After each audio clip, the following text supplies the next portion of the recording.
مومن جو فدا نقش کفے پائے نبی ہو زہر قدم آج بھی عالم کا خزینہ، گر سنت نبوی کی کرے پیروی امت، طوفان سے نکل جائے گا پھر اس کا سفینہ، طوفان سے نکل جائے گا پھر اس کا سفینہ۔ دو وقت ہوتے ہیں، ایک تو سیزن کا زمانہ ہوتا ہے اور ایک اس کے علاوہ عام دنوں کا وقت ہوتا ہے۔ سیزن کے موسم میں کاروباری موسم کے اعتبار سے سامان بھی لاتا ہے اور محنت بھی کرتا ہے، عام دنوں سے اس کی محنت بڑھی ہوئی ہوتی ہے۔ جب سیزن کا زمانہ نکل جاتا ہے تو اس میں بھی محنت کرتا ہے، یہ نہیں کہ بالکل ہاتھ پہ ہاتھ رکھ کے بیٹھ جائے، محنت کرتا ہے۔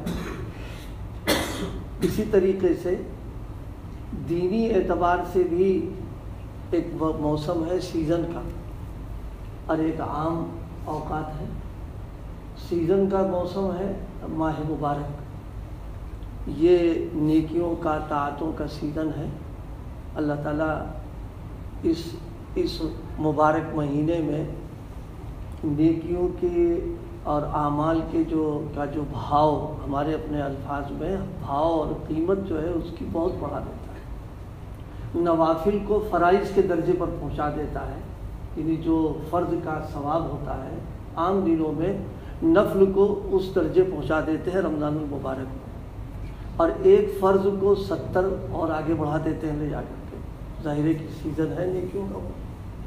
تو جس طرح ہم لوگوں نے ماہ مبارک میں نیکیوں کا طاعتوں کا اہتمام رکھا، حسب توفیق کچھ نہ کچھ ہوتا ہی رہا۔ اب رمضان المبارک کے گزرنے کے بعد دو ذمہ داریاں ہماری ہوتی ہیں۔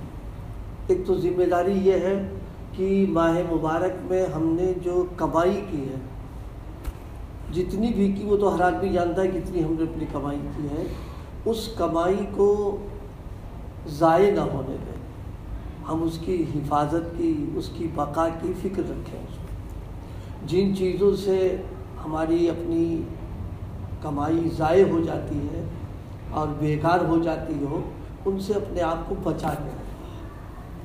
وہی سیزن میں کاروباری جو کما لیتا ہے تو اس کی وہ حفاظت کرتا ہے اور اس ذہن سے کماتا ہے کہ پورے سال ہم اپنا اس میں چلاتے رہیں گے کام۔ تو اسی طریقے سے ہماری بھی فکر ہو کہ ماہ مبارک میں ہم نے جو کچھ کمایا ہے، جو کچھ کیا ہے، وہ آئندہ رمضان تک ہمارے پاس چلتا رہے، ہماری اس کی فکر اس میں ہونا چاہیے۔ ایک تو ذمہ داری ہماری یہ ہو۔ اسی کے ساتھ دوسری چیز میں نے عرض کی تھی کہ سیزن نکل جانے کے بعد میں کاروباری ہاتھ پہ ہاتھ دھر کے نہیں بیٹھتا ہے، پھر دکان کھولتا ہے، ٹائمنگ پر آتا ہے، بیٹھتا ہے، محنت کرتا ہے، چلتا رہتا ہے سلسلہ۔ اسی طرح ماہ مبارک کے گزر جانے کے بعد میں ہم نے جو پورے مہینے نیکیوں کا طاعتوں کے کرنے کا جو مزاج بنایا اور جو ہماری مصروفیات و مشغولیات رہی ہیں، اعمال اتنے تو نہ ہو لیکن سلسلہ اس کا کچھ نہ کچھ چلتے رہنا چاہیے، اس کے اندر کمی نہیں رہنا چاہیے کہ ہم اعمال کا اہتمام کریں۔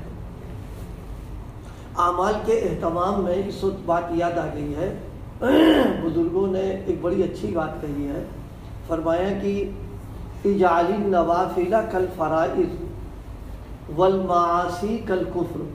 فرمایا دو کام کرو، ایک کام تو یہ کرو کہ جس طریقے سے فرض جو چیزیں، فرض ظہر عصر فرائض جتنے ہیں، جس طرح تم فرائض کا اہتمام کرتے ہو، فرمایا نوافل کو بھی اسی درجے میں کر لو، یعنی نفلوں کا بھی اہتمام کیا جائے، نفلوں کے کرنے میں کوتاہی، تساہلی، غفلت نہ ہو جیسے فرض کے سلسلے میں ہوتا ہے۔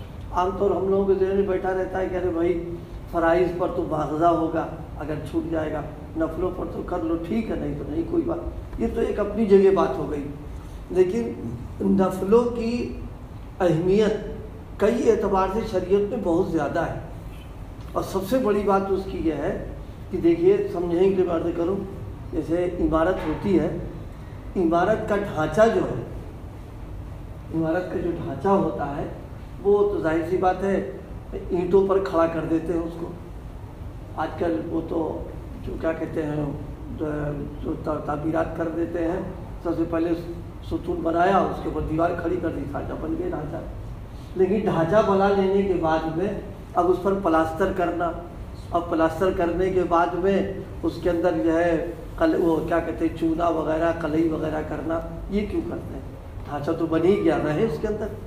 لیکن نہیں، اس کی وجہ یہ ہے کہ اگر صرف ڈھانچے پر اگر پلاسٹر نہ کیا جائے اور اس پر جو ہے سفیدی نہ کی جائے، اس پر رنگ نہ کیا جائے، تو ضرورت تو خرچ ہو جائے گی لیکن پختگی، مضبوطی اور خوبصورتی نہیں پیدا ہو پائے گی. عمارت کے اندر پختگی اور مضبوطی کے اندر پلاسٹر کو بھی دخل ہوتا ہے. اگر پلاسٹر نہ ہو تو ظاہر ہے کہ وہ دھیرے دھیرے بات کمزور ہو جائے گی جا کر کے. بالکل یہی معاملہ فرائض کا ہے کہ ہم جو فرائض ادا کر رہے ہیں اس کی تکمیل، اس کا پورا ہو جانا، اس کی کمیوں کو پورا کر دینا اور اس کے اندر مضبوطی کا آنا، یہ نوافل کے ساتھ وابستہ ہے. اسے نفلوں کا اہتمام کیا جائے.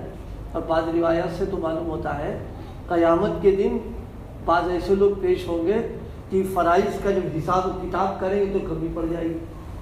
تو اللہ پاک فرمائیں گے دیکھو نوافل ہیں کہ نہیں اس کے، اگر نوافل ہوں گے تو ان کے ذریعے سے اس کی تلافی کر دیں گے اللہ پاک. تو ظاہر سی بات ہے جب یہ تلافی کا ذریعہ بن رہے تو جب بنیں گے جب ہم کریں گے نا اس کو. اور اگر ہم نے یہ سوچ لیا کہ صاحب جو ہے اس میں تو کوئی مواخذہ نہیں، نہ کرے تو کوئی ایسا نہیں ہے، اس کو کرنا چاہیے. اس پر ایک بات. دوسرے اسی بات کو سمجھنے کے لیے ہم لوگ سفر میں جاتے ہیں، اس کا تجربہ زیادہ ہوتا ہے کہ باقاعدہ ٹکٹ ہے، ریزرویشن ہے، تو اور کھانے وانے کا بھی اس میں ہوتا ہے، کر دیتے ہیں کھانے کے بھی. تو بظاہر اب پیسوں کی کوئی ضرورت نہیں ہے، وہی کھانا وہ دیں گے، اب بستر وہ دیں گے، ریزرویشن ہے ہی ہے، ٹکٹ ہے ہی ہے. لیکن اس کے باوجود احتیاطاً کچھ ڈال لیتے ہیں پیسے ظاہر کہ ہو سکتا ہے چلو کوئی ضرورت پیش آ جائے تو کیا کریں گے. تو جیسے یہاں کے سفر میں زائد رقم ہمارے جیب میں رہتی ہے، وہ اس سے تقویت بھی رہتی ہے کہ بھائی ضرورت پڑے کر لیں گے ہم. بالکل اسی انداز کے اوپر ہمارا ذہن یہ ہونا چاہیے کہ فرائض کے درجے میں ہمارے پاس جو چیزیں ہیں وہ تو ہیں ہی ہیں، اسی کے ساتھ کچھ زائد بھی عبادتوں کا ذخیرہ ہمارے پاس ہو کہ وہاں اگر کوئی ضرورت پڑ جائے تو کام چل جائے ہمارا. جیسے یہی ایک ضرورت پڑ گئی کہ معلوم ہوا کہ وہ دیکھ بھال ہوئی، وہ فرائض کم پڑ گئے ہمارے آ کے، تو نفلوں کا اہتمام کرنا چاہیے. اس لیے فرمائے اجعل النوافل کالفرائض، جیسے فرضوں کا اہتمام کیا جاتا ہے اسی طرح نفلوں کا بھی اہتمام کیا جائے. جب نفلوں کا اہتمام کریں گے تو اس کی برکت یہ ہوگی کہ فرائض کی تکمیل بھی ہوگی. پھر جب نفلوں کا شخص اہتمام کرے گا تو انشاءاللہ اس کی برکت سے فرض نہیں چھوٹیں گے. ظاہر ہے جب ہم نوافل کا اہتمام کر رہے ہیں تو فرض میں کوتاہی کہاں سے پیدا ہوگی ہماری. ایک طریقہ سبب یہ بھی بنے گا ہمارے لیے. دوسرا جملہ یہ فرمایا گیا کہ والمعاصی کالکفر، فرمایا جیسے کفر سے بچنے کی فکر ہوتی ہے کہ کوئی اعمال کفریہ نہ ہو جائے، کوئی کفریہ بات زبان سے نہ نکل جائے، نہ کفریہ کام کوئی ایسا ہو جائے کہ جس سے ہم ایمان سے خارج ہو جاتے ہیں. اسی طرح بیداری ہو جائے معاصی کے سلسلے میں کہ معصیت بھی ہم سے نہ ہونے پائے. یہ دو چیزیں بزرگوں نے بہت بنیادی بیان کی. نوافل کو مثل فرائض کے اہتمام بھی لے لیا جائے اور معصیت سے کفر کی طریقے سے بچنے کی فکر پیدا کر لی جائے تو انشاءاللہ دینداری اور دین باقی رہنے والا اس کے اندر. کہ جیسے کفر کے تصور سے کو گھبراہٹ ہونے لگتی ہے کہ اللہ پاک نے اپنے ایمان کی نعمت دی ہے اور ہم یہ کریں، تو اسی طرح اللہ اتنی ہم کو فکر عطا فرما دے کہ معصیت کے سلسلے میں ہم فکر مند ہو جائے کہ ہم گناہ کریں مومن ہو کر کے، مسلمان ہو کر کے. تو ظاہر سی بات ہے اگر یہ فکر ہو جائے گی اور اپنے آپ کو بچانے لگیں گے تو انشاءاللہ سلسلہ باقی رہے گا. تو ایک بات عرض کیا نفلوں کا اہتمام. نفلوں میں بہت ہو چکا، بہت مختصر سی بات ہے. نفلوں میں ایک اہم چیز جو ہے تہجد. تہجد کے سلسلے میں یہ تو ہے ہی ایک عام طور پر اخیر شب میں بہت تہجد کا ہوتا ہی ہے، لیکن اب آخر شب میں اٹھنا، سحر میں اٹھنا مشکل تھا. بہت سارے لوگ اللہ عبادت فرمائے کہ وہ اپنی نیند کی خاطر سحر میں اٹھتے ہی نہیں تھے، وہ اپنے رات میں کھا پی لیا تو اسی کو روزہ رکھنا نہیں. بہت سے پڑھے ہوئے، حالانکہ مستقل اٹھنا ایک عمل ہے، عبادت ہے وہ، اور اس وقت تہجد نہیں پڑھتے، وہ ٹھیک ہے، وہ تو ایک الگ بات نہیں. تو جب رمضان المبارک میں پڑھنا مسئلہ ہو رہا تھا اور دنوں میں اٹھنا تو اور مشکل مسئلہ آدمی کے لیے، تو اس کے لیے شریعت نے بہت آسان تدبیر بتائی ہے. لوگ جو کہ ذہن وہ نہیں ہوتی ہے اس لیے نہیں کر پاتے اس کو. عشاء کے بعد بھی تہجد کا وقت ہو جاتا ہے.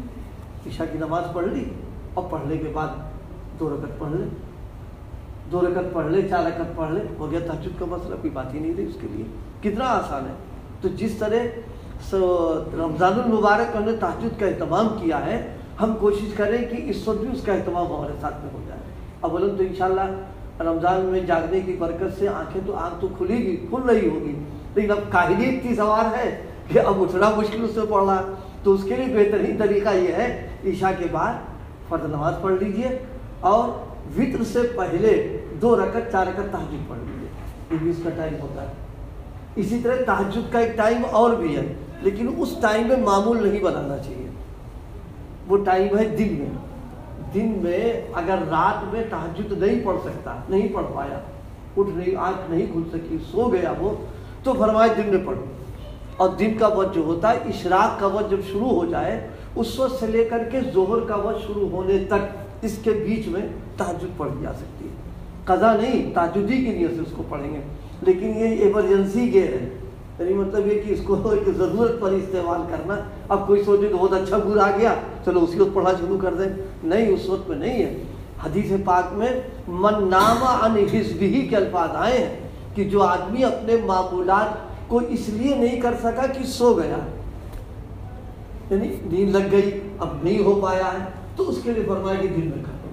یہ روایت بھی موجود حدیث میں بھی ہے. تو تہجد کے 3 اوقات ہو گئے. ایک وقت ہے ابتدائی شب عشاء کے بعد کا، ایک وقت ہے اخیر صبح صادق سے پہلے کا، ایک وقت دن کا. کتنی سہولت پیدا ہوئی اس کے اندر. اور کم سے کم 2 رکعت پڑھنے میں کیا جاتا ہے؟ کم سے کم 2 رکعت پڑھ لیں، کچھ نہیں جاتا اس کے اندر. اور بڑوں کے تجربات ہے کہ اگر عشاء کی بعض حضرات صحابہ کو حضور نے فرما دیا تھا، تائید بھی ہے کہ تم سونے سے پہلے عشاء کے بعد پڑھ لیا کرو. اس سے تائید بھی موجود ہے. بزرگوں کا تجربہ یہ ہے کہ اگر عشاء کے بعد 2 رکعت تہجد کا اہتمام کرنا شروع کر دے آدمی، تو ایک تو یہ ہے کہ تہجد کی برکات اس کو ملیں گی. تہجد پڑھنے کی جو برکتیں، جو اثرات ہیں، اس کو ملیں گی. دوسرا فائدہ یہ ملے گا کہ اللہ پاک پھر اس کو قبول فرما لیں گے اور آخر شب میں اٹھنے کی توفیق عطا فرما دیں گے. اور آخر شب کا وقت 24 گھنٹوں میں انتہائی قیمتی وقت ہے. اس سے مطلب یہ کہ قیمتی وقت کوئی اور دوسرا نہیں ہے. ایک موقع پر ایک بزرگ نے بہت اچھی بات کہی. فرمایا کہ تہجد میں ایک وقت آنکھ کھلی اور اتنا ٹائم نہیں ہے کہ ہم وضو کریں اور پھر پڑھیں نماز. تو بس بڑی اچھی بات کہی. انہوں نے کہا بس دعا میں لگ جاؤ، یعنی مانگنے لگو دعا. پھر آگے سمجھانے کے لیے بتایا، کہا دیکھو رجسٹر حاضری میں نام آ گیا. جیسے بات ہوتا ہے نا، پورا سبق ہو گیا، آخری گھنٹے میں بچہ آیا اور اس میں حاضری ہو رہی ہے، حاضری میں سے لگا دیا تو پورا گھنٹہ اس کا شمار ہو جائے گا کہ حاضری میں ہے. اب وہ آخر سال جب جڑے گا تو وہ بھی اس دن میں آ جائے گا اس کا. تو فرمایا کہ آخر میں کوئی ٹائم اتنا نہیں کہ ہم نماز پڑھ سکتے ہوں، تو بس دعا مانگ لو. بس دعا میں جب آ جاؤیں گے تو ہم رجسٹر حاضری میں ہیں کہ ہم بھی موجود تھے یہاں پر. اللہ پاک اس کو کیا فرما دے. تو ارادے کریں گے انشاءاللہ تہجد پڑھیں گے. عشاء کے بعد پڑھ لیں، سب سے آسان، کوئی مشکل نہیں مسئلہ نہیں. اور نہیں تو آخری شب میں ایک آنکھ کھل رہی. ایک بات ذہن میں رہے، آخری شب اگر عشاء کے بعد پڑھی اور پھر آخری شب میں آنکھ کھل گئی پھر پڑھ. ارے بھائی بریانی کباب ایک بار مل گیا تو دوبارہ کیا منع کر دیں گے؟ دوبارہ تو اور ہم کے کھائیں گے، اس لیے مزہ مل چکا ہے اس کو تو روز کھا لیں آدمی کو. تو آج جو بات میں نے گزارش کی ہے وہ یہ کہ ماہ سیزن کے زمانے میں جو ہمارا مزاج بنا ہے اس کو باقی رکھنے کے لیے ایک عمل یہ ہے کہ ہم اس کا اہتمام کریں. اس میں ایک چیز عرض کر دی ہے، تہجد. اللہ پاک ہم لوگ کو توفیق عطا فرمائے. دوسری انشاءاللہ کل عرض کریں گے.